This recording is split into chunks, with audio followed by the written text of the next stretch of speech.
իրականում բուն նախագծին գուցեև թվա չի վերաբերում հարցը, բայց ընդհանուր առմամբ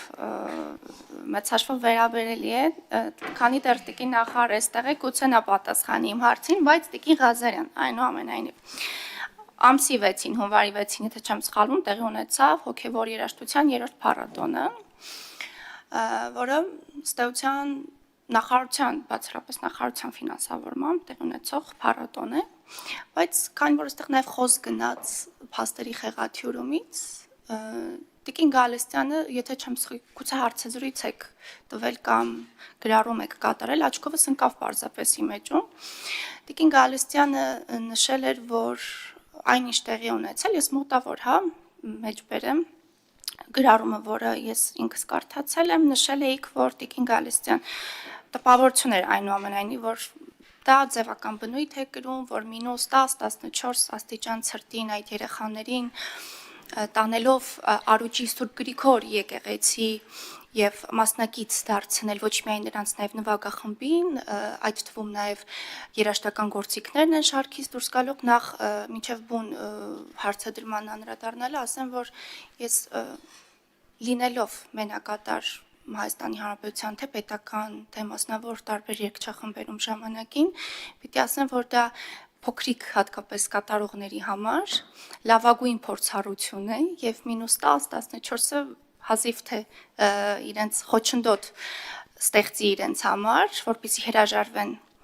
այդ բեմելից, վստահեցնում եմ ձեզ, հատկապես այն ֆանտաստիկ ակուստիկան, որը ունի Սուրբ Գրիգոր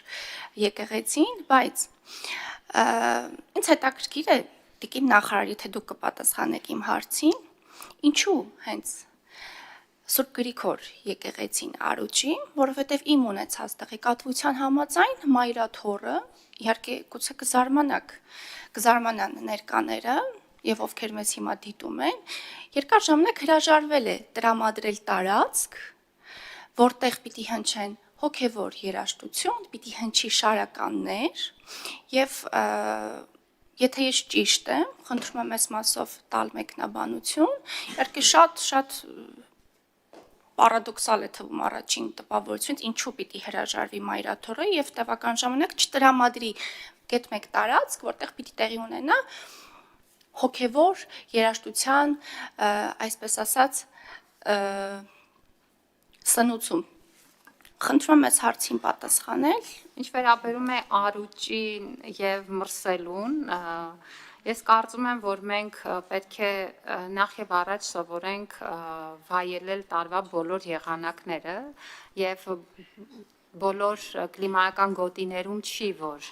կա հնարավորություն տեսնել տարվա բոլոր եղանակները եւ իրականում ձմեռ, գարուն, ամառ եւ աշուն եղանակները լիարժեք ապրելը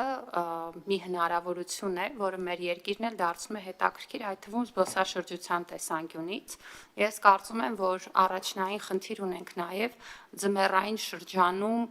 մեր ժամանցի եւ այդ թվում մշակութային ժամանցի հնարավորությունները ընդլայնել եւ հոգեվոր երաժշտության փառատոնը մի քանի նպատակ ունի, որն ուղղված է թե մեր ուշադրությունը հրավիրել այն մշակութային ժառանգությանը, որը հենց հոգևորի մասին է եւ բնականաբար կարծում ենք, որ Սուրբ Ծննդյան օրը լավագույն շրջանն է դա անելու համար եւ բնականաբար կարծում ենք, որ հոգևոր միջավայրը լավագույն միջավայրն է դրա համար։ Ես շատ ցավում ու ափսոսում եմ, որ երբ որ 3 տարի առաջ մենք մեկնարկեցինք հոգևոր երաժշտության փառատոնը, եկեղեցին նպատակահարմար չգտավ դա անել որևէ գործող եկեղեցում։ Ուզում եմ հատուկ ընդգծել, որ մենք չգնացինք հակադրության եկեղեցու հետ եւ փառատոնը կազմակերպեցինք խոնարհված եկեղեցում, ինչպիսին Արուջի եկեղեցին է, գտնվում է որպես հուշարձան պետական պահպանության ներքո բնականաբար եւ որպես խոնարհված եւ ոչ գործող եկեղեցի, այդտեղ ամբողջ գործընթացը կազմակերպեցինք առաջին տարին, բայց նաեւ առաջին տարում հասկացանք, որ թերևս Արուջի եկեղեցին հնարավոր լավագույն վայրերից մեկն էր դրա համար, որովհետև թե եկեղեցու չափերը, թե ընդհանրապես նրա պատմական նշանակությունը եւ ընդհանրապես Արուճն այդ իմաստով մեր ամենահետաքրքիր բնակավայրերից մեկն է, եկեղեցուց մի փոքր հեռու գտնվում է ամրոցը, որտեղ մենք իտալացիների հետ համատեղ պեղումներ ենք իրականացնում, մինչև Արուճ հասնելը նաեւ քարավանատունն է եւ ընդ որում դա ձևավորում է զբոսաշրջային հատուկ երթուղի, ու մենք հոգևոր երաժշտության փառատոնի օրերին այդտեղ կազմակերպում ենք նաև գրեթե ամբողջ օրվա փորձառություն եւ ցանկացողները կարող են նաև այցելություններ ունենալ թե ամրոց, թե քարավանատուն համապատասխան գիդերի ուղեկցությամբ եւ ցուրտ այդտեղ բոլորովին չի խոչընդոտում։ Ինչ վերաբերում է եկեղեցուն, մենք այս տարի իհարկե գիտամեթոդական խորհրդի հատուկ ընթացակարգերը պահպանելով ժամանակավոր փակել էինք գմբեթը։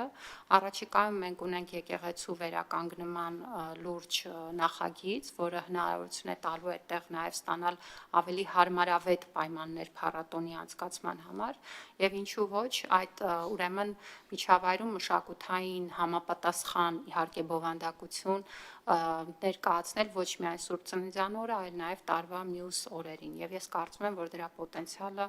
շատ մեծ է, ինչ վերաբերում է հենց այդ օրվա տրամադրությանը, ովքեր եղել են, գիտեն, որ տրամադրությունը ավելի քան խորհրդանշական էր այդ օրվա համեմատ եւ նաեւ մասնակիցներն էլ կարծում եմ շատ բավարարված էին, որտեղ երաժիշտի համար ունի հատուկ նշանակություն եկեղեցում կատարումը ու հատկապես այդ օրը շնորհակալություն։